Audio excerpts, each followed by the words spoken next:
Hello and welcome to Meet Your Double Feature. My name is Thomas, joined as always by my brother Frank. Frank, how are you? I usually say I'm excited, so I'm gonna say it again. Yep. I'm excited. Yeah. He's going to say it again. He's identified a pattern. He's sticking to it. Yeah. Frank is excited. I'm also excited. And we have good reason, because tonight, Frank, for the first time, we're debuting like a supplementary series on our channel. This is not our usual Meet Your Double Feature style programming. We are calling this new series, quote, Ranking Every Movie Ever Made. Yep. Remem. Remember? We do. Anyway. Is that the tagline? No, we should probably get a better one than that. Essentially, just to set the stage for how this idea came about. Frank, I'm sure you're familiar with things like the American Film Institute's like top 100 movies of all time, right? Or like IMDb has the like top 250 narrative films. You've seen those lists? Yeah, totally. So, as we all know, the two things that all of those other lists have in common is that the people who wrote them are cowards and they're woefully incomplete. That's what everyone says about them. That's what everybody says. They say, sure, top 100 movies, child's play. But what about every single movie of all time ranked from best to worst definitively by two people who know better? Yes, forever and always, it will never change. Forever and always, it'll never change. Yeah, once it has its place, can never move. That's it. So that is essentially the idea for our show today. Normally, we talk about movies that neither of us have seen previously. Today, we're doing the exact opposite. We are going to be ranking every feature film ever released from top to bottom, best to worst, in completely random order. The way I've set this up, Frank, which I've explained to you off mic, but I think it's still a little bit unclear, is I took a list, because you and I, we're in that group of people who will actually just write down the name of every movie that we watch, which is super helpful for this, because it means that we have a list going back over a decade of every movie that you and I have ever seen. So it doesn't include things we watched when we were younger than that, but I do have a list pulled up in front of me right now of, just to start, 1,500 plus films that we can pull from in order to kick off our list of the best movies ever made, or every movie ever made, ranked from best to worst. Yeah. You know what? I was lying before about being excited. I wasn't then, but I am now. He was. You know, when we started this, I thought, God, this is stupid. But now... now, you know what? Now I'm into it. Now I like this idea. Now I'm into it. Now he's into it. Okay, he's understanding the premise. This is good. Yeah. So the way it'll work is that I have the list pulled up in front of me. It is alphabetized, and it has 1,600 plus entries on it. I will say there's a lot of random duplicates in there because, Frank, if you or I saw the same movie but like wrote down the title in a slightly different way, I don't think it removed those from the list when I was trimming it down. But in general, we have almost 1,500 to start with. And what I'm going to do is I'm going to have Frank give me a random number. He's going to use a random number generator. And then whatever number he lands on will go to that point on the list. And for this first pick, because it's the only one, we're going to be temporarily deciding the best film of all time. Wow. It's happening right as we speak. You know what? Let's put it at number 2. Let's just put it at number 2 to start off. Just put it at number 2. Well, what if it is? What if it actually pulls the best movie of all time? We don't know. Yeah, that's true. So here's, again, we're ranking every movie ever made. Not just the top 100, not even just the top 1,000, all of them. Yeah, if you've seen a movie ever, it's going on this list. Exactly. And we're going to get through it. No one's ever completed this task before. I think others have tried. But we're going to get through it by going about an hour at a time, every once in a while. Sometimes when we feel like it. Sometimes when we have time to do so. You're welcome. You're welcome. Somebody had to do it. Somebody had to do it. It's going to be us. So what I'm going to do is I'm going to put 60 minutes on the clock, starting now, for us to rank our first batch of movies. And we'll see how many we end up with at the end of that first hour. And if it feels like we've covered enough for an episode, we'll cut it there. This is sort of an experiment for us. We're going to see how it goes. But Frank, right now, why don't you do a random number gen for me and let me know which movie we're starting with. Okay, hit me with that random number generator beat. Ba-doop, bop, boop, ba-doop. All right, that was terrible. Let's just... Maybe I should have just like left room to put music in, like the Jeopardy. We're just gonna or fix yeah, that in no, post, but you I went full musical improv. full scat man on us. Okay, first number. Here we go. First one. It is 614. 614. All right, I'm gonna pull up the list and see what is currently labeled at number 614. All right, number 614. Temporarily the best movie of all time, by virtue of the fact that it's the only one on the list, is 2007's Hot Fuzz. Hot Fuzz. Which is the middle of a trilogy of movies made by, what is it, Simon Pegg and Nick Frost? Yeah. Right? Yeah. The comedy movies It's the that started with Shaun of the Dead. yeah. Mm-hmm. What were you going to say? I think it's the Cornetto trilogy is what it's commonly referred to. Oh, yeah. That's right. So it's a series of 3 comedy films that don't have any overlap in characters or premise, but they have a lot of the same actors in them and have like a general tone that's always the same. As I recall, Hot Fuzz is like a satire of 90s like police action movies. Like there's a lot of send-ups in it too. Stuff like Point Break and just a ton of other like police procedural action films. So very odd choice to be labeled as the best movie of all time. But right now, It is. by virtue of our premise, it is. Until we tell you otherwise, that is the best movie ever. You know what, though? I'm sure that movie, like, people do love that movie. I'm sure it's in a lot of people's, like, top 10, at least. A lot of people love Hot Fuzz. Yeah, when I was picturing how this would go, I thought we would either get, like, Jurassic Park, like something really broad, or just, like, a super obscure movie that one of us had to watch for, like, a film school class or something. Something about Hot Fuzz is, like, breaking my brain. I'm like, how is this the one? Yeah. And we don't know whose list that was pulled from, right? This is just a combination of ours. Okay. I put both of ours together. So you and I, to elaborate on that a little bit, I think it was like 2014. We just were like, well, wouldn't it be cool if we wrote down a list of like everything that we watched? And so we've both been doing that for the past like 12 years or so. And so I took all of that, put all of it into one Excel spreadsheet, and then just removed as many duplicate entries as I could. And now this is like a combined list. So there's things in here that only one of us would have already seen. Okay. Yeah. That's So we're going to have to rely on each other's expertise. Although in this case, we have both seen Hot Fuzz. So that's a good start. Yes, that is. Wow. Best movie. Yeah. There's nothing to deliberate here because there's nothing else on the list yet. So Hot Fuzz, uncontested, best film of all time. All right, should we just stop here? We figured it out, everyone. Should we just... That's the end of the series. It was all a ruse. Go watch Hot Fuzz. Thank you. Go watch Hot Fuzz. We'll see you next time. No. So that's the simplest entry. As soon as we have a second one, then it becomes a deliberation. So I will say I think we both like Hot Fuzz. I think it is a fun action comedy that even like you said, in a larger list would probably still rank pretty highly. But I think what we should do now is spin the wheel again. Spin the wheel. It's not a wheel. Spin the number generator again and then see what else pops up to contest Hot Fuzz. All right, play me that. Spin that wheel music. Play the spin the wheel music. Ba-doop bop. Boop bop. Da boop. Yep. 77. Yep. Wait, what'd you say? 77. 77. Okay. Locating. Okay. Number 77 on the, not on the list, but number 77 in my database is 1987's Angel Heart, which I think is a movie, Frank, you have not seen. I was going to say, tell me more. I don't know what that is. So this is already actually kind of a hard decision to make because Angel Heart's a really good film. It is a Mickey Rourke movie from back when Mickey Rourke was like a heartthrob guy. You know, I don't think he held on to that for long, but this was kind of in his like original career peak in the 80s. It is a story, I believe, adapted from a book that is like a noir horror film, kind of, about Mickey Rourke as like a private investigator.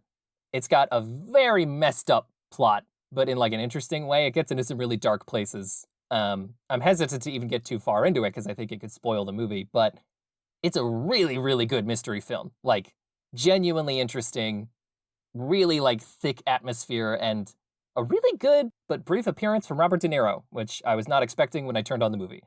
Oh, wow. That was a really good, succinct pitch for that movie, actually. You know what? Number one. It's above Hot Fuzz. Sounds pretty good.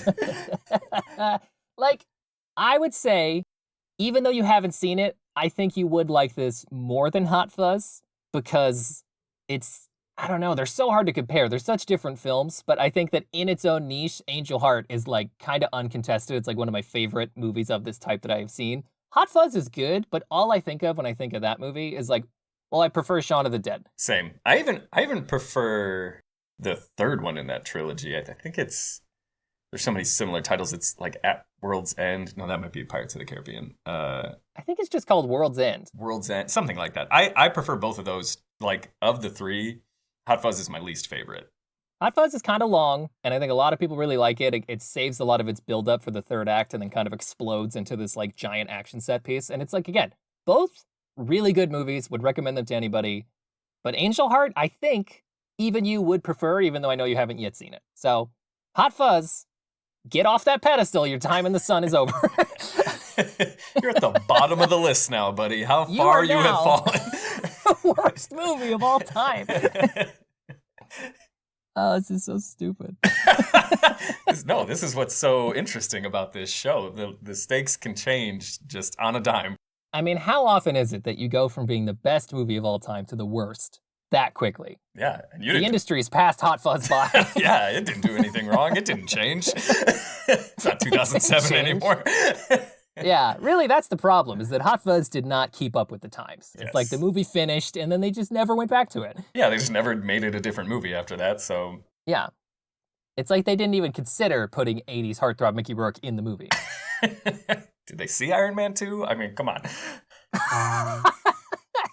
You know, the bit where he's got the whips and he's whipping on the racetrack, we remember.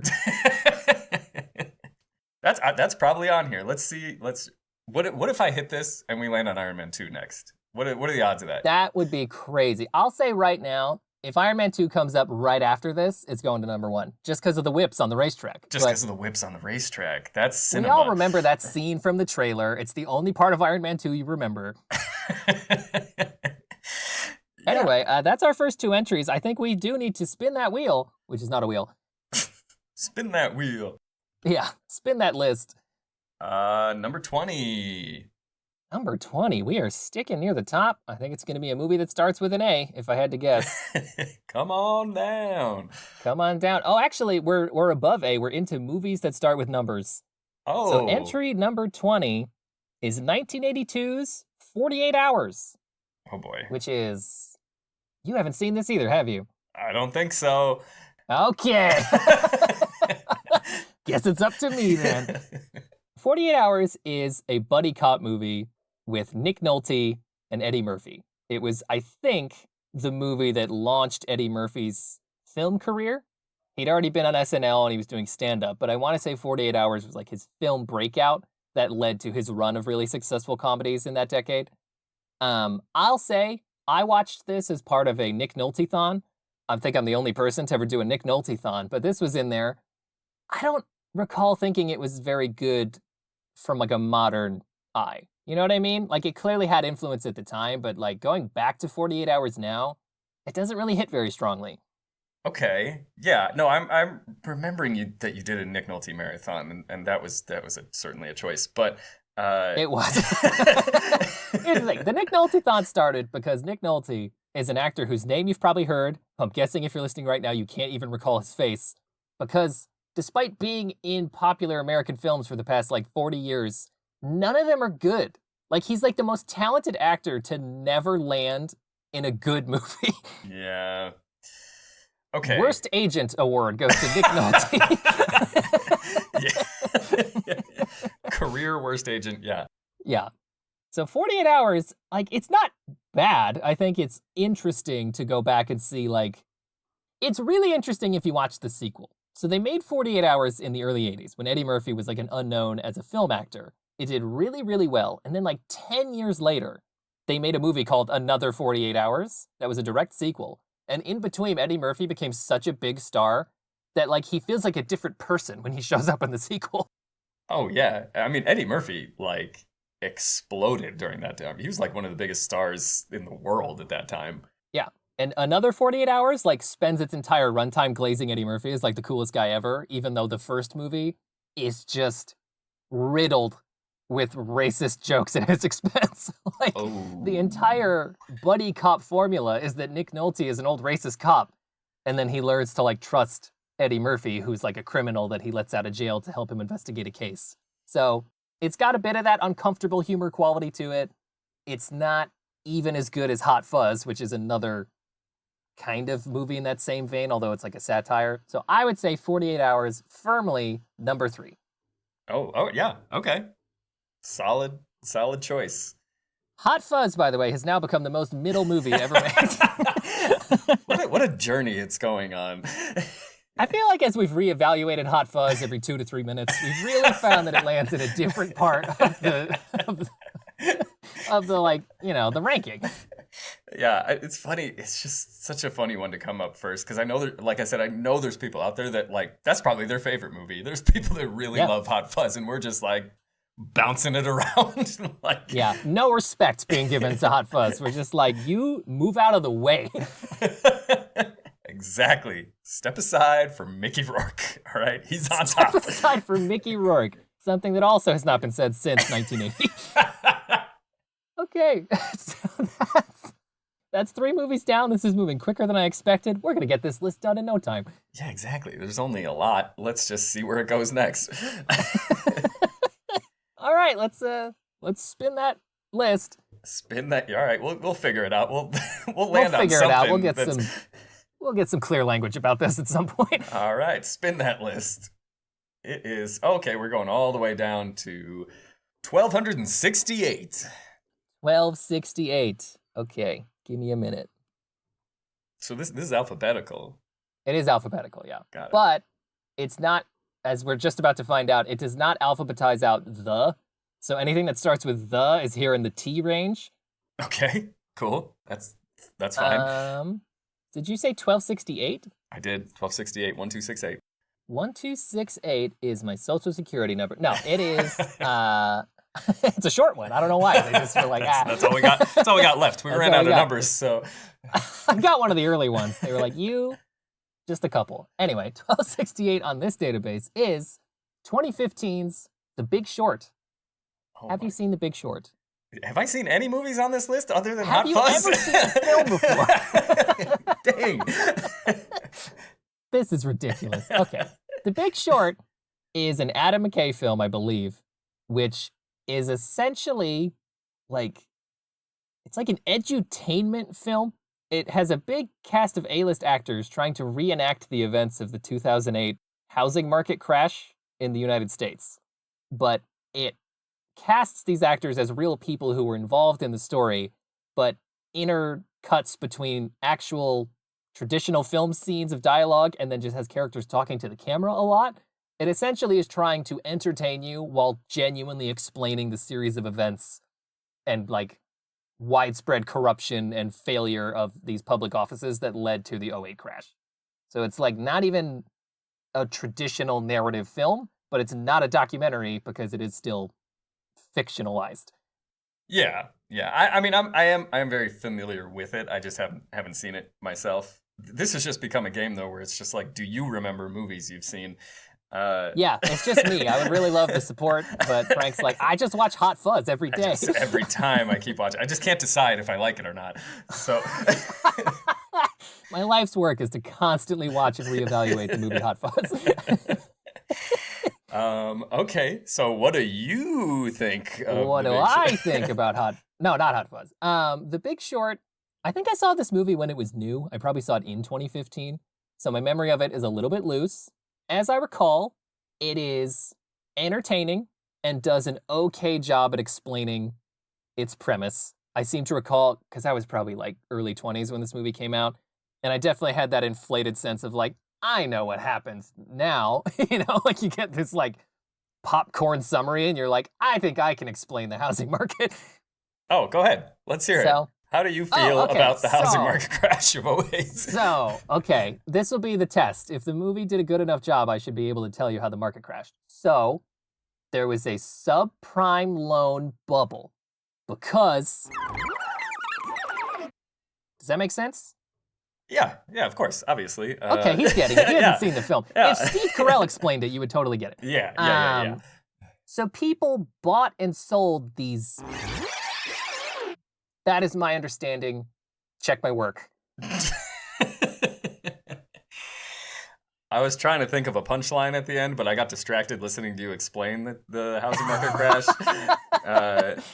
Well, I mean, that's pretty good. I mean, I don't think it's correct, but it feels right. Yeah, I know. From what I understand, that sounds Steve Carell and whoever else, Margot Robbie, I think, in a bathtub. They did do Margot Robbie in a bathtub to try to like make fun of the viewer for not having a good attention span. But you know what? I paid attention. I remember the bathtub. So all of that said, The Big Short is a pretty good movie, and I would say it has a noble aim in trying to actually like educate the public about a massive corruption scandal that cost a bunch of people their jobs and their homes. So it's like a commendable effort in that respect. I would put it above 48 hours, but I think it falls below the Hot Fuzz boundary. I think you're right. I think The Big Short, having not seen it, fell into a weird place where it was like you said, it wasn't a documentary. It wasn't like explicitly a narrative film, even though it was like commendable as it may be, was an interesting piece of media and filmmaking. But it's like not a movie. Yeah. It's like a piece of media, but it's not really a movie. And if the list is best movies ever made, I feel like, for me, the best movies ever made are ones that use the language of filmmaking to tell you a compelling story and make you feel something or learn something. And Big Short felt like it was ultimately taking a big shortcut. Just explaining everything to you as opposed to trying to make you understand it through dialogue. Yeah, totally. That's so. How bad must 48 Hours feel to be ranked below not even a movie on this greatest movies of all time list? I think Big Short gets by because it does have that sort of like just watchable quality to it. Like 48 Hours is kind of harsh to look back on now. Like you can see what they're going for, but it's kind of just like a sad watch compared to a lot of the buddy comedies that came later. Whereas like Big Short, you could still watch now and be like, oh, okay. Like this is like a movie to watch on a plane, you know? Yes, totally. So it's number 3? Currently number 3, Hot Fuzz is now in the top 50% again. It got above the midline. Hot Fuzz is our anchor being. Like, Anchor being. It just doesn't make sense without Hot Fuzz. That's funny. All right. So that's, in real time, about 22 minutes into an hour. We've got 4 movies on the list. We are zooming. I like this. Oh, yeah, totally. So if you could now pick a movie that you have seen, perhaps. All right, let me spin that, flip that. Bop that list. And we are going to 597. Okay, entry 597 in the database is 1986 Highlander. Please tell me you've seen Highlander. Listen, I would love to tell you that I've seen the film Highlander. This is ridiculous. But I don't think that I have. Half of this list is movies you like. There's no way. Look, it's a statistical unlikelihood, but apparently we're proving that wrong. This is ridiculous. Okay. Highlander is awesome, all right? Highlander's great. It's soaring past the Hot Fuzz line for me, which I guess is all that matters because you haven't seen it. But I also think you would agree with this because Highlander is peak 80s action fantasy campy nonsense. It stars Christopher Lambert, or Lambert, I'm not sure how you pronounce it, as an immortal Scottish Highlands warrior who gets essentially cursed to be a Highlander through some unknown means and has to live forever, essentially changing his identity every now and again as he moves through history until we catch up with him in the present, which is the 1980s, where he finds that among the other remaining immortal Highlanders, there is essentially this instinctual calling that they all have where they know that they must fight to the death until there's only one immortal man remaining. That's like the pitch. So it's essentially the conclusion of a conflict that began like way further back in history. So you have all these people from different eras converging in the 80s in New York City to fight to the death, mostly with swords. Oh, hell yeah. That sounds great. I like It's that. really, really stylish. It also has a soundtrack by Queen, like original music written for the movie by Queen that is really, really good. Whoa. Is this the one where the tagline is "There can only be one"? Is that Highlander? That's exactly right. Yep, there can only be one. So there's like however many Highlanders, and the gimmick, as they explain it, is that another Highlander can kill one by, I think, they have to be decapitated. That's like the only way. So there's a lot of chopping off heads with swords. And so some of these Highlanders are friends. Our main guy, Lambert, is like a nice dude, just trying to get by. But then there's also evil Highlanders who are trying to like steal the power of the ones that they defeat. Okay, yeah, yeah. But it's so fun to watch. It has also Sean Connery in it, giving a great performance as a guy who I swear says he's from Spain, but talks like Sean Connery, which is just nuts. He's like the old master figure who essentially teaches your main character about all this lore about being a Highlander, but then he ultimately gets killed by the bad guy earlier in the story. And then when we catch up in the 80s, we see the conclusion of that conflict. It's a really, really interesting movie that I think at the time was maybe written off as like just kind of like a loose, campy mess. But it has such a strong vibe to it the whole time, and like fun performances, really interesting, like gritty New York City imagery throughout the whole thing. I mean, the story begins in the present with him watching a wrestling match. Like he's watching the Fabulous Freebirds have like a 6-man tag team bout at like Madison Square Garden, and then he leaves and gets attacked by a Highlander in the parking lot, and then they have like a sword fight in a parking lot, and it's really cool. I would be sold on any film that starts like that. That's amazing. Highlander's awesome. Like, it is so dumb in such an endearing way, but it doesn't contradict itself, and it's like internally consistent about its lore, and actually has a couple of fairly moving emotional elements to it. Like, you're cutting back and forth throughout the film from the main character's past in the Scottish Highlands in like the 1500s to the present day in New York City. And one of the problematic elements for him is that he has a wife in the 1500s who Sean Connery's always telling him, like, you can't form relationships with people because you're going to outlive them and it's just too much pain. Like, you can't stay anywhere for too long. You can't make connections. And then ultimately, he agrees, like, he decides to stay with his wife anyway. He decides to live through that pain. And so you have this scene where, like, they're the same age when they meet, but then she dies of old age while he still just looks the same. And it's this very, like, sad scene, and there's this fantastic Queen music playing that people would recognize because it was in the trailer for the last season of Stranger Things. There modernized it. There, all right, little cultural landmark there. Okay. Yeah. So it's a song called, I think the full title is Who Wants to Live Forever. It's like a really fun love ballad, essentially, sung by, what I need to stress is like late stage Queen. This is not like, oh, it's before they were a big deal. This is like peak era post Bohemian Rhapsody Queen, just doing songs for this movie for no understandable reason. Well, that used to be a thing, and it's a thing I miss and wish was done more often, because a lot of modern films, will, when they put in pop songs, it'll just be like pop songs you've heard from previous eras. You know, it's like, oh, this is a cool song. Like Stranger Things is a perfect example. They're like, oh, we're just going to kind of cherry pick these songs from the 80s or whatever. But there used to be like movies like this where big music performers would like write original songs for films. And like so many of those songs became iconic along with the films.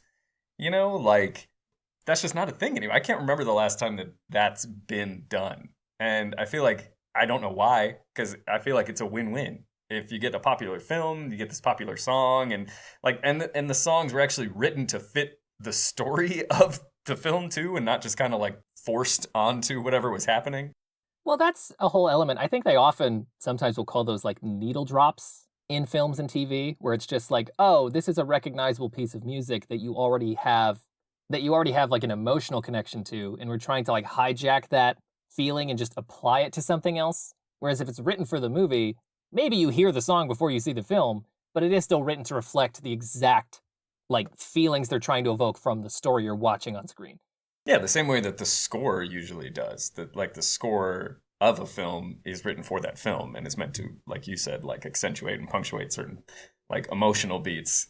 And as I recall for Highlander, Queen was contracted to write like 1 or 2 pieces of music, but they saw early prints of the film and were inspired to write more. So like I think even that Who Wants to Live Forever song was written by not Freddie Mercury, but one of the band members of Queen. After seeing like a work print of the movie, they were just like inspired to make more music for it. Yeah, see, that's awesome. I just wish there was more of that. I don't know why that trend stopped. Really, I'm sure it's like a cost cutting thing from like studio productions, but we're really missing out on those like new songs that could be associated with great movies too.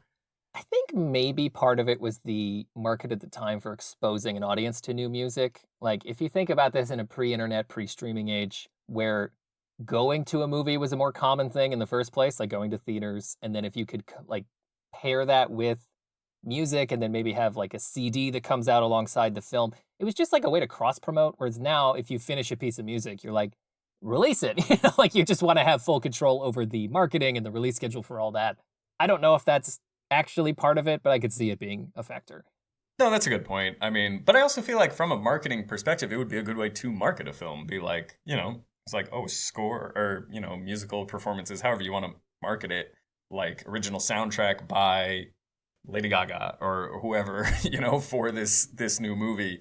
Like, that's a good way to get audiences into a movie they might not have otherwise seen, if they're familiar with like the musical performer. Yeah. Well, best I can give you is a slow piano cover of an 80s rock song awkwardly slapped on top of a teaser trailer. Yeah, it's all just regurgitated. It's all just the same stuff over and over again. I think Stranger Things has used every 80s song that exists at this point, so they got to pick a different decade. Yeah, Stranger Things went from being like sort of a fun send-up to like a parasitic like regurgitation of 80s media. Which, of course, is going to happen when you have to make the show run for that long. When it's a one idea that goes start to finish, and then they're like, hey, what if we play a couple of things? Like, what if the kids dress as the Ghostbusters? It's like, that's funny. But when you're like 10 years in, it's like, oh, gosh, we've made 45 teaser trailers alone. Right, exactly. That's before we even get to the episodes. Anyway, long story short, Highlander, #1, I will take no questions. It's really good. Okay, #1, beat out Mickey. Beat out Mickey Rourke, which I would say those are both very, very good movies. Highlander just has an edge for being like really memorable because of its strangeness. Like there's a pop culture quality to that story. Like you remember the "There Can Only Be One" tagline, which was very popular coming out of this story. It's just iconic in a way that's hard to explain. Yeah, no, totally. I'm familiar with it, even though I haven't ever seen it. So I want to watch it now. Maybe I will. Well, you should, because for the time being, it's the greatest movie of all time, so it's kind of weird that you haven't seen it. I haven't seen the best movie of all time, yeah. I've only seen, like, one in the middle somewhere of best movies of all time. You've seen the third best movie of all time out of 5. Yeah. Do you want me to just leave? Should you just do this whole list like, on your own? No, I want you to spin that wheel and land on something you know. All right, let's bop it. It is number 101, like the Dalmatians. Wouldn't it be funny if that was the movie? That would be great. But that's probably, since it's alphabetical, that's probably higher up. Because that would be like movies that start with numbers. Oh, 101 would be like the first movie, yeah. Which is weird, because again, we've seen that movie, I'm certain, but it would have been long enough ago that it didn't get on this like formal list. We'll have to think about how to throw that in there. Anyway, okay. Frank, you've saved it. You've turned the whole episode around. Number 101 on our database is Star Wars Episode 2, Attack of the Clones. This is going to turn into a whole thing. Look, I don't think it has to. I think we just put it at number 1, possibly 0, and then just move on from there, right? Like, okay, so we are... I don't want to lump us in with the growing crowd that does the same thing, because I think we've been Star Wars prequel apologists from day one. I feel like now it's in the loop. because they made that new trilogy, and a lot of people didn't like those for good reason, because they're boring and kind of soulless, to say, well, the prequels were on to something. They're not great, like, they're not executed very well at times, but they're like, there's some quality to these movies that make them endearing, but I feel like we have those people beat by, like, at least a decade, right? Well, yes. I'm going to say yes and no, because I think a lot of the modern love for the prequels does come from nostalgia. It was a lot of people around our age that was their first introduction to Star Wars. And so people that watched the original films, when those came out and that was all that existed, everyone was very excited when the prequels came out, and then they were very much rejected at the time because people felt that they didn't live up to those original films. And so to a certain generation prior to us that had grown up on the old ones, they like hated those movies. But, when I was a young boy watching the Star Wars prequels, I was like, what are you talking about? This is the best thing I've ever seen in my life. And I think for you and I, and a lot of other people as well, as you pointed out, that appreciation has grown in a genuine sense too. There's I think one of the most popular subreddits still to this day is prequel memes, like Star Wars. Oh yeah. Prequel memes. That launched an entire era of like nostalgic meme stuff. Like you'll now see that about like the Sam Raimi Spider-Man movies or Lord of the Rings or any number of things. But Star Wars prequel memes is like a landmark moment in internet culture. Yes, I think the prequels have gone through much like Hot Fuzz, have gone through different stages of life. I think that Star Wars Episode 2 is in its Hot Fuzz at number 3 era right now. Exactly. They've all gone through different stages of appreciation, like over the years, from, being like childhood memories to being this like thing that people make fun of to like, again, like you said, comparing it to like the modern landscape of kind of filmmaking in general, particularly among like studio filmmaking, but also like modern Star Wars too. People being like, well, these films, for all their faults, had a clear vision and like unique visuals and like all of the things you can get into where you can actually just appreciate them in a genuine sense. And even among the three, you have episode 1, 2, and 3. Attack of the Clones is an interesting one because I feel like it's arguably the least popular of those three.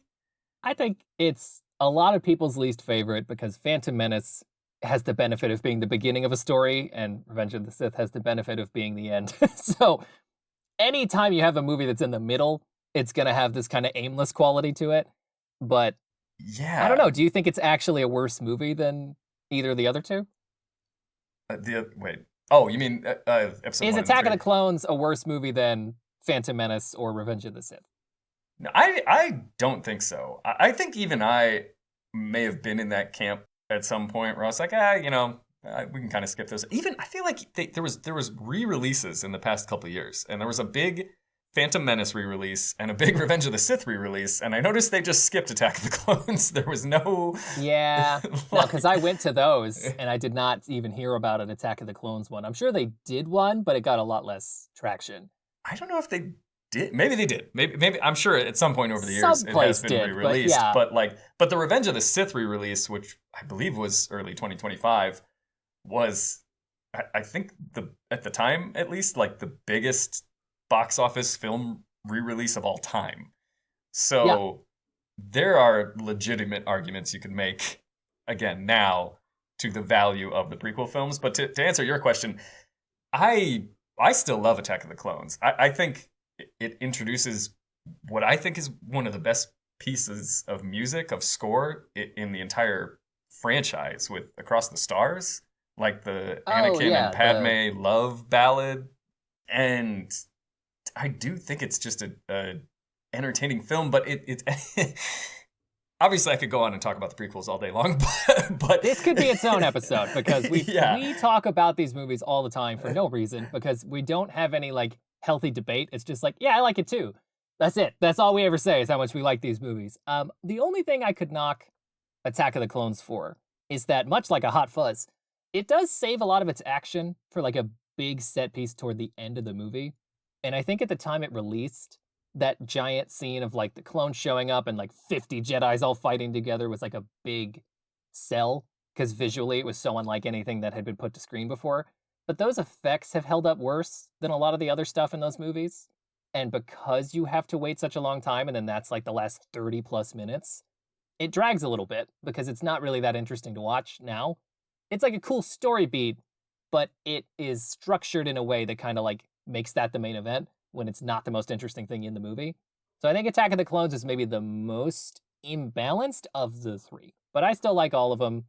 They are in a way kind of an avant-garde masterpiece because they're so strange.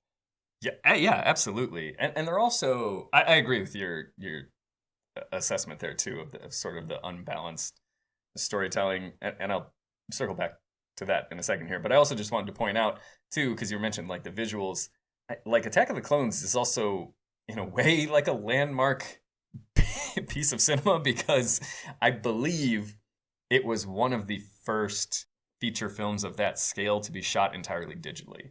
And I remember hearing a story where like Lucas called all these like big name directors to like the Skywalker Ranch to have like this round table meeting, and like they were telling him like not to do it, that he was gonna like ruin cinema by shooting this movie the way he was planning to shoot it.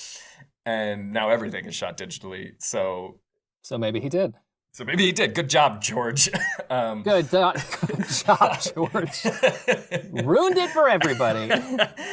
Yeah, I mean, also, there's also a like somewhat legitimate argument that George Lucas really did change the landscape of studio filmmaking for the worse in some ways with the original Star Wars films, because it set the precedent for like blockbuster filmmaking, and that just kind of changed how things were marketed and released from that point forward. So what you're saying is Jar Jar is the key to all of this. Jar Jar is the key to all of this. See, I mean, it's just to circle back around to your other point about the unbalanced storytelling in that second film, and you brought this up as well with like Lord of the Rings. Like a lot of people love the Lord of the Rings extended editions because they take like 3-hour films and turn them to like 4.5-hour films a piece. Yep. And I think like a lot of people will argue that those are better just because they love those films so much. They just love seeing more of them, you know? It's like, yeah. But as you and I have discussed previously, like the theatrical cuts are better films because they're tighter, they're paced better. A lot of those scenes that were cut out and then added back into the extended editions aren't really necessary. This is funny, actually, because just to modernize again, that's the current debate at time of recording about the new Stranger Things season, which I have not watched, is that I guess like the fan base got into a tizzy because they were led to believe that there's all this like missing content from what was released, even though the last season is like 12 hours long. They're convinced that the Duffer Brothers cut out like 4 hours of content in the middle because they don't understand what like deleted scenes are or like Right. unfinished VFX sequences are. Like, it's like, no, it's not part of it. It's not part of the artwork that they made. It was like they condensed it. Yeah, it was probably something they may have even just considered shooting at some point and then never did. Yeah. Like, yeah, people There's don't. so many stages where like even up to Lord of the Rings, which has some really good sequences in their deleted content, you could still be like, this is good, but it's not worth disrupting the overall flow of the story to include it. So it's like, if you're a super fan, throw it back in. Otherwise, you don't need it. And people don't seem to get that because they just want more of everything.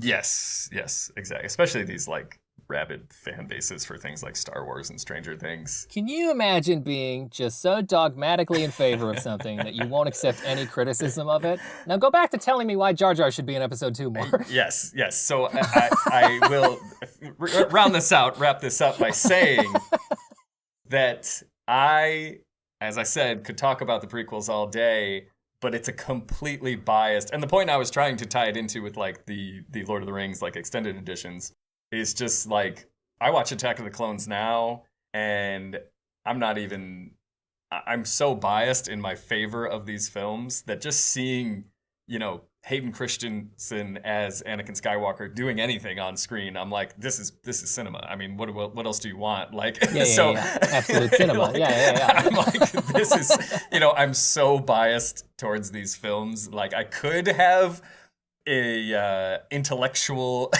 debate or discussion about them, but I'm always going to be coming from the side of just how like positively geared towards them I am.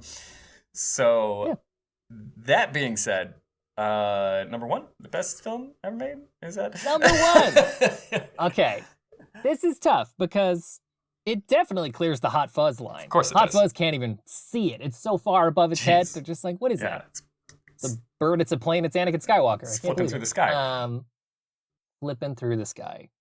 Once you put Attack of the Clones specifically, which I think we agree is maybe the weakest of these prequel films, up against Angel Heart and Highlander, now we're at like an ideological divide. Because it's like, Angel Heart is like a fairly legitimate like film. It's telling a story, it's very self-serious. It's campy in the sense that there's like fantasy elements of it, but it's trying to be something, like a self-contained piece of art that tells you one story. Highlander is more on the Star Wars side of being like crazy, over the top, just trying to sell you on like atmosphere and energy. So it's like, how much clearance do we give Star Wars as a movie? If we're just ranking best movies of all time, Star Wars maybe gets a boost from just how divisive and conversation driving it is. Yes, it is definitely one of the movies of all time in a sense that it will always like, it's one of the biggest like IPs in the world. It's just one of the most recognizable things. And there would be people that think this is one of the worst movies of all time. I know. It's so strange. Like, ultimately, it comes down to what you think the best is. And I think it's some combination of very like rigid structural elements of like, is it well made? Is it well acted? Is it impactful? Does it have a purpose to it? Is the story, does it have a message that is being conveyed effectively that makes you feel something? But then there's like 6,000 intangible qualities where ultimately you can just feel like, but this is better. Yes, exactly. And that's the thing. I really like, it would be silly, but I feel like I could argue for those things in Attack of the Clones, but I almost feel like it's just such a conflict of interest for me, like, because it's just like, there's like the logical, like analytical side of my brain looking at it as a piece of like film and filmmaking, and then there is just the sort of like nostalgia and appreciation I have for it at the same time. So I would say if there were other movies on this list already that were a little bit more of like serious contenders for like fantastic films that we both had seen and really liked, I'd contest this, but I'm not gonna like fight this hard to keep it to keep Highlander above Attack of the Clones. I like both movies. I think for the time being, Attack of the Clones could sit comfortably as the best movie ever made. I mean, I will, having not seen Highlander, I will defer to you on this. I'm not gonna argue too heavily for Attack of the Clones. I just like it really, then it becomes a difference of like favorite versus best. And I mean, the name of the show is just ranking every movie ever made. So we didn't even really set a precedent there of, well, we're figuring it out in real time. Yeah. I thought we'd figure this out off mic, but now everyone knows we're just total hacks about it. Yeah. I would say that's fine. Attack of the Clones is not going to hold number one. It would lose out to most of the other Star Wars movies, except the new ones, and it would lose out to a lot of other stuff. But for now, best movie ever made. Agreed? Obviously agreed. Yeah, 100%. Also, before somebody who thinks they know the alphabet accuses me of rigging this, they're like, how did he get Attack of the Clones at 101 if it's called Star Wars Attack of the Clones? It's because I think, Frank, one of the times you watched it, you were being a little bit succinct and just wrote Attack of the Clones. So it didn't get filtered out when I looked for duplicates. So the other Star Wars movies are down in like the 1000s range. But through serendipity, entry number 101 just says Attack of the Clones. So that's why we talked about it. I rigged it. I rigged the system in my favor. He rigged the system 7 years ago when he watched this movie and was like, yeah, that's the best thing I've ever seen. Yeah, exactly. And then Revenge of the Sith popped up as like play next, and he was like, hold on. Oh, wait a minute. What's the like distracted boyfriend meme? But it's like him looking at the thing behind him and the thing next to him at the same time. Yeah, just going back and forth, holding hands with Attack of the Clones, looking at Revenge of the Sith. Got Phantom Menace in my back pocket. Yeah. All right. Well, Attack of the Clones, temporarily, if not forever, the best movie of all time. Frank, we've got time to talk about probably one or two more before we hit our hour of recording time. So let's spin that wheel. Slap that bass. Let's do it. Slap of the bass. Wow, we're going really far down the list now. We are going to 1621. Oh God, that's almost the bottom. Yeah, that's really low. So get movies that start with Z, maybe? Okay. 1621 in the database. It has been selected. 1998's Jackie Chan film, Who Am I? Now, I'm pretty sure you've seen Who Am I, right? No, I haven't. No, oh, come on! This is ridiculous. This is just... I thought it would take multiple episodes for it to slowly settle in that this premise is cooked. But instead, it's from day one. I mean, I could talk about Attack of the Clones more if you want, but... Oh, that's fine. That's fine. We'll save that for its Christmas special or something. Who Am I is Jackie Chan doing the Bourne Identity. He has amnesia.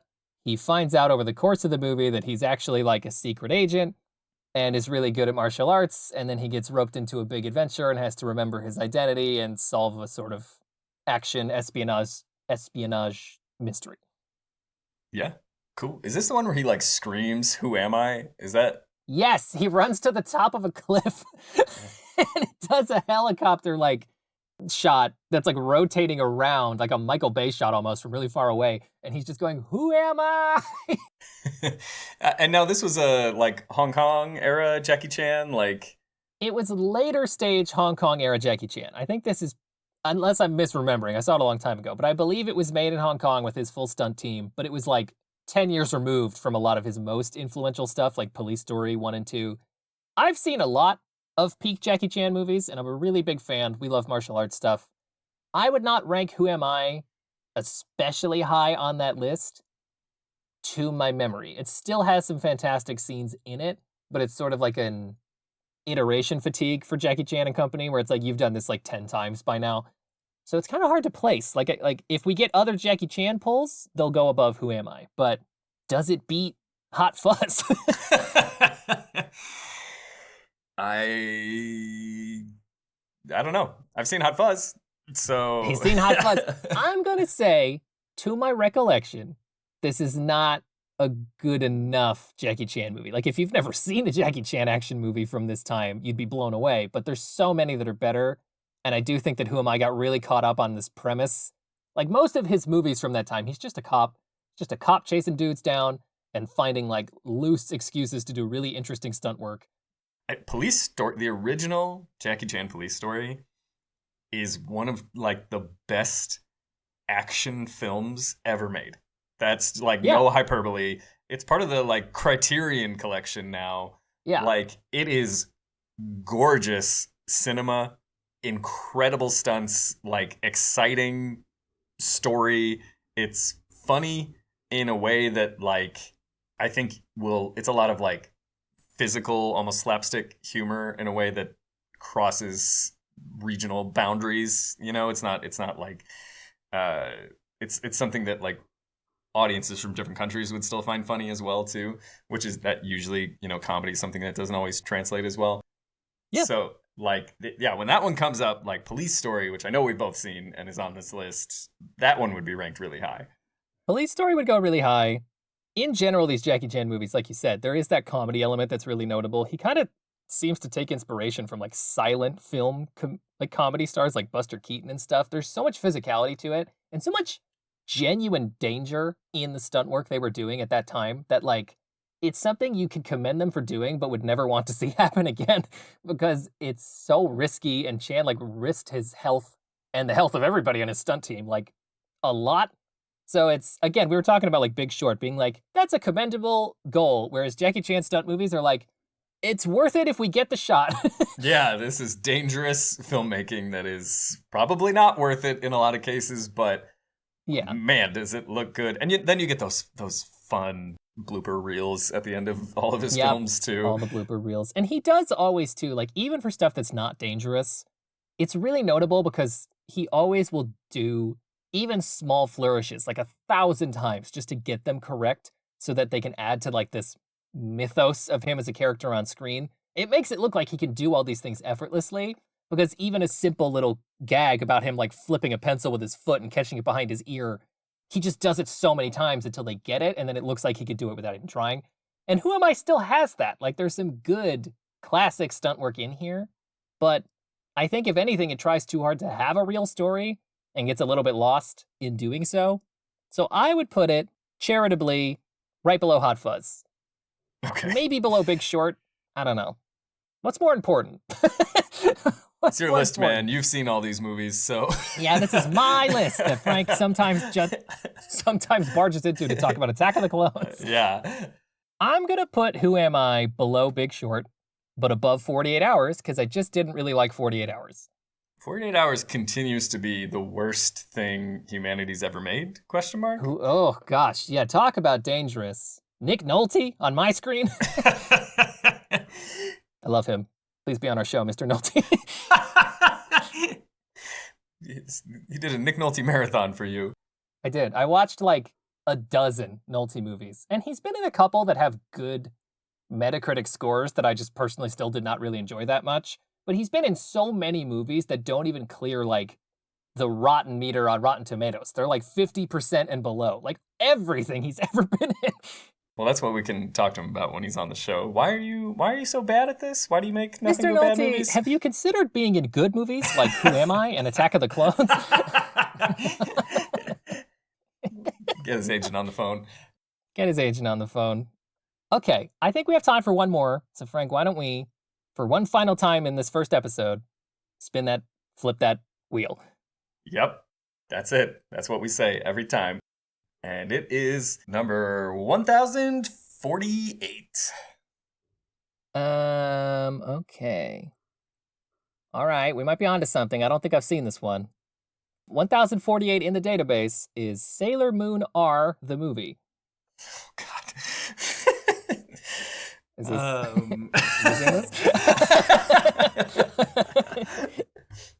Just hold for some Googling real quick. Is he Googling? Oh my goodness. Even the ones he's seen. Now that's Sailor Moon, the anime, I assume. Sailor Moon R, the movie.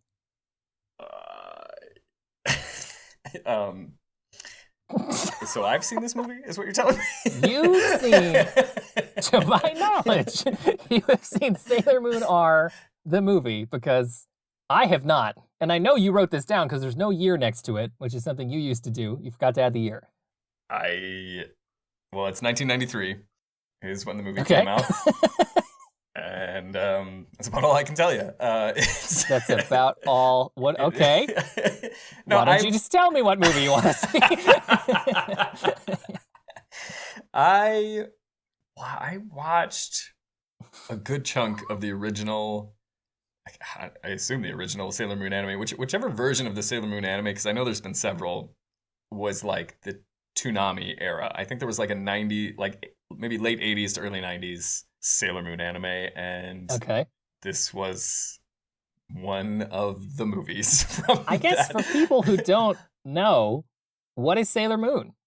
Sailor Moon is a magical girl series, which I think is the correct terminology. That's like a proper genre tag, for anime. Yes, it is about a high school girl in Japan who transforms into a superhero of sorts, which is sort of a lead-in to our next season, perhaps. Wink, wink. Find out at the end. Find out at the end. Stay tuned. I spoiled it. So next season on Meet Your Double Feature, Sailor Moon month. Sailor Moon, all of them. Is there more? Who knows? No, who knows? So Sailor Moon, very popular anime. Yeah, I mean, It's definitely something people would be familiar with. This may have even been something that aired on like Toonami at some point, like which is a lot of American audiences' entry point for anime, and I wish I remembered anything about it, but this is good. This is a great episode for you. Haven't seen it. Star Wars Attack of the Clones. What's Sailor Moon? Thanks, everybody. I'll see you next time. Excited to be here. So this is not coming out, right? This is like this is a pilot. No, this is. So where do we want to put this one? Where do you think Sailor Moon? I can't imagine it would be like, oh wow, this Sailor Moon movie was like a disaster. It's probably about as good as the show was. Yeah, no, I mean it's. I assume it was just like a feature-length episode of the show, and the show itself, again, for anyone who's not familiar, is very basic. Like I said, it falls into that magical girl subgenre. I think probably falls into another subgenre too, because it's almost like Power Rangers, where. Yeah. You know, because there's our main character, but then there's like, you know, 4 other girls that turn into the Sailor Guardians is their name. Okay. Yep. And he's remembering. I'm remembering things. Who am I? I think Jackie Chan did the stunt work for the Sailor Moon girls. Yep. How many Sailor characters can you name? Because it's like Sailor Moon, but then the other one's like Sailor Mercury, right? Sailor Mercury, Sailor Jupiter, Sailor Venus. Okay. Tuxedo Mask. Tuxedo Mask. There's one more sailor one in there. And she has a cat. She does have a cat. And he's got a little moon, crescent moon on his head. I'm just remembering. Wow, this is really just what impression. I watched a movie 10 years ago and vaguely recounted the '08 housing crash. Frank can't even bring to mind who Sailor Moon is other than she has a cat. All right, so I'm going to assume this has to go near the bottom, right? I think it should go near the top, actually. I think this has been pretty good. It's got to go either above or below 48 hours, right? Like, should we assume this was better than Who Am I? I don't think so. No, I think right above 48 hours, though. This was not offensive in any way.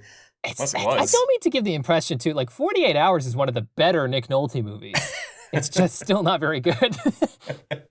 Yeah. Oh, man, that's so funny. Sailor Moon. Good stuff. All right, just adding that to my list here.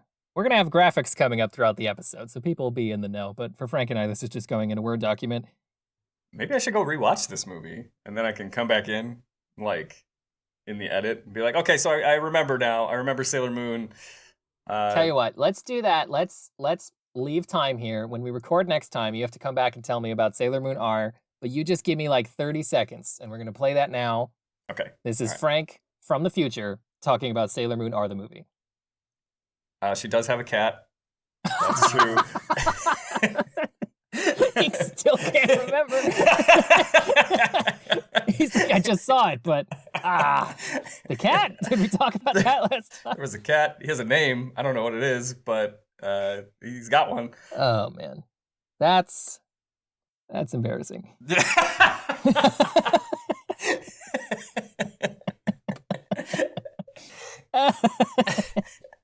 Okay, well that's the end of episode 1 of ranking every movie ever made. We ranked 8 movies today. There can't be that many more left. Should we do one more just so we don't end on? Okay, yeah, I feel bad ending on Sailor Moon. Let's flip the wheel again. Okay, one last one. We're gonna end on 275. Okay, 275 just says Cinderella Story with no year. So this has got to be you again. What is Cinderella Story? Not Cinderella Man? Not Cinderella Man. Which apparently is not on here. We must have watched that a long time ago. Oh, okay. Yes. Cinderella Story is a 2004 film starring Hilary Duff and Chad Michael Murray. What? What is this? What is he doing? This is like a teen Hallmark movie? Think it's a Disney movie? Okay, like a Disney Channel. We didn't start this list when we were 5. Okay, this started like 10 years ago. Not. Let's just. How many entries on this list are just going to be like Veggie Tales? Let's just put that.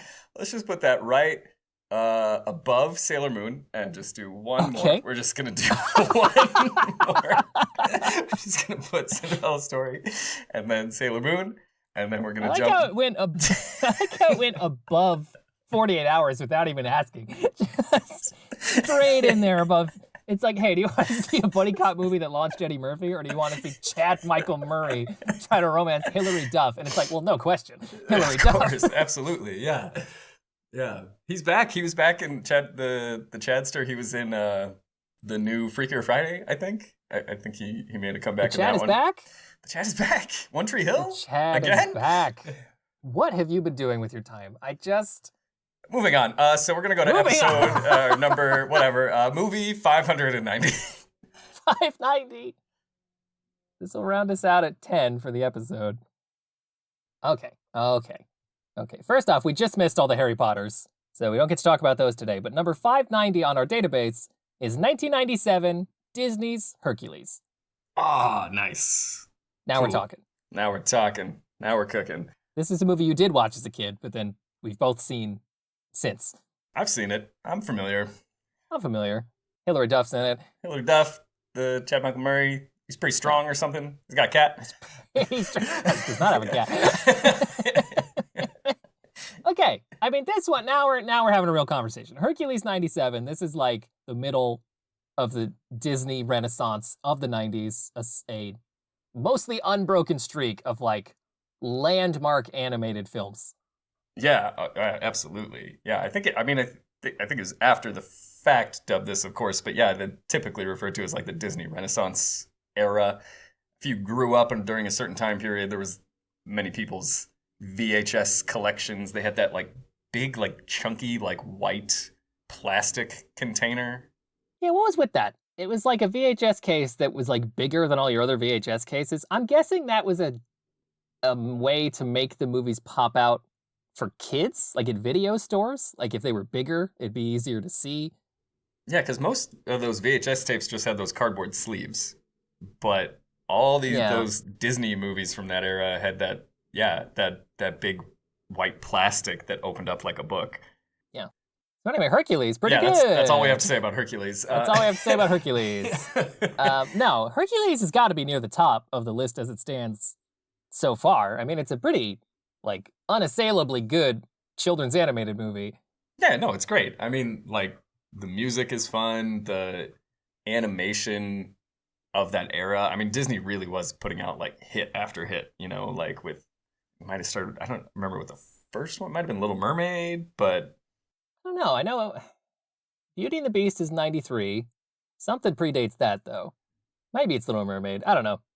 But yeah, all very good. All kind of just fit together. I mean, the standout among those standouts is maybe Lion King, but Hercules still very, very good. Yeah. I think Lion King was probably my favorite of those grouping of films. If I had to pick one out of all those to rank the highest, it would be Lion King. But Hercules was just a very incorrect retelling of Greek mythology. Very incorrect. Come to think of it, why don't we push it down a few places? It was just all, completely reorganized for the purposes of the story that they were telling. But there was a lot of Hercules media from that time, too. There was the Kevin Sorbo Hercules TV show, which was a lot of fun. True. Yeah, it was in. Greek mythology was in. Specifically Hercules, though. He was the poster boy. I'm trying to think with Hercules if I can think of anything to, knock it for. I mean, it's got, just like all the others from that time, it's got a great cast. You have, Danny DeVito as Phil the Satyr. He gets a fun musical number in there. I would say maybe it has, less... what's the moral of Hercules? I feel like a lot of these other Disney movies have pretty, good, strong messages for kids. Hercules? I'm trying to remember, what they're even going for with that one. Yeah. Hit the gym? Like Hit the gym. That's what I mean. Like, textually, it's like his main song at the beginning, Hercules himself, is singing, like, I can go the distance. Like, I will go anywhere to find where I belong. Like, he, obviously, as the story poorly retells, he gets, like, essentially robbed from his cradle and taken out of Olympus and brought down to Earth and raised as immortal. But then he finds out he is a god and has, like, superhuman strength and invulnerability. And then he becomes Hercules and goes on all these trials and has to deal with Hades. I feel like ultimately it's probably just making a point about, like, your strength comes from within, but some of that is muddled by the actual, like, textual events of the story, where, like, because towards the end he gets his strength drained. That's, like, the deal he makes with Hades to save his girlfriend, is he, like, loses all of his strength, and he can't do nothing. He's just a wimp. He's weak. But then his gains have disappeared. He still had his gains. He still had the bod. He just didn't have the super strength to go with it. Yeah. But then he saves the day by, like, sacrificing himself to save Meg, and that's what gives him his, like... Oh, he dives into the, like, pit of souls, right? Yeah. Or something? There's, like, a swirling, like, abyss, and he dives into it, even though they say that's going to kill him. Okay, so yeah, it's like strength comes from within, but also hit the gym. It almost rhymes, yeah. Yeah, strength comes from within, ellipses, hit the gym. Yeah. I mean, I don't know. I was just trying to think of, like, anything to help place Hercules amongst those other ones. And I would say it's, like, a fun movie, but the moral language in, like, Mulan is, like, really powerful. Or even in, like, Lion King is really powerful, like, good stuff to talk to kids about. Whereas I'm like, is a kid gonna understand the point of Hercules? Yeah. I just, yesterday I went to go see the new Anaconda movie with Jack Black, and... Does that go at the bottom of this list, or?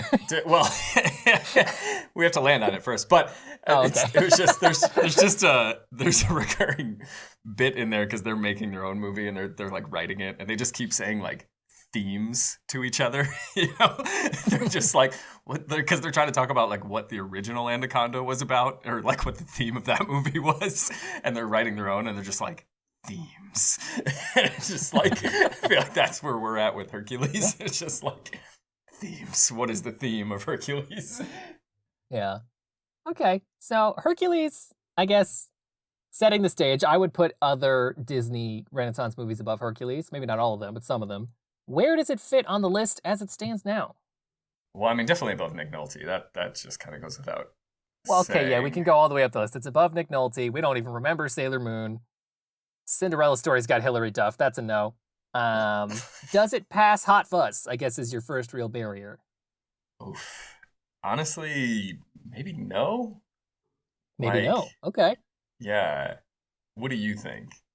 I think, similarly, it's kind of in that same camp as Jackie Chan's Who Am I, where it's like, if you've never seen one, it's going to blow your mind. But, like, if you've seen the previous ones, it feels just like another one. Like, it feels like them getting another, practice rep in of, like, it's like practice at the highest level because it's really good and, like, gorgeously animated and has such fun music. But when you have other versions of the same thing that come after and come before that are a little bit better, it does kind of, like, push these back down, where it's like, well, there's just not really any reason to seek out Hercules if you've never seen a 90s Disney movie. You should start Beauty and the Beast or Lion King or Mulan, like any number of other places. So maybe below Hot Fuzz, above Big Short. Yeah, that feels right. Okay. 0 to hero. 0 to hero, just like that. Okay. Frank, that's pretty good. We ranked 10 movies out of a number of movies that exist. And we'll be back in 2 weeks with regular Meet Your Double Feature programming. We're gearing up to start our next full regular season of our program, which, if you've never tuned into that before, very basic premise. Frank and I each recommend movies to each other that neither of us have seen previously, and then we review each one, kind of telling each other the story of the movie we were assigned, just to find out who can give a better blind movie recommendation. It's a very fun show. If you've listened to us so far, I'm sure that's probably why you're here now. But if you haven't, please check out our previous episodes and stay tuned for what we have coming up. Frank, do you want to finish revealing the premise for our upcoming new season of Meet Your Double Feature. Oh, yeah. Are we allowed to now? Like, this is an official drop? I think so, because this episode's going out in the regular episode time slot on Thursday. And then 2 weeks from now will be season 2, episode 1, kind of like resetting the board on the point totals and stuff that we've discussed so far. Fresh, clean slate. And yeah, why don't you let the folks know the premise? Cool. So Sailor Moon, she has this cat, right? And No. I mean, yes, she does, but no. So for season 1, we did Forgotten 90s movies because that was a fun sort of playground for us to mess around in. But for season 2, which we think will be a shorter season, but we're going to do forgotten superhero films because, well, you know, why not? But why not? We've got a lot of episodes to do. So. Gotta do something. Gotta do something. No, I think the premise was that, much like how we were fans of Star Wars prequels before everybody else was, we also grew up reading comic books and stuff that predate the modern, like, Marvel Cinematic Universe and modern DC stuff.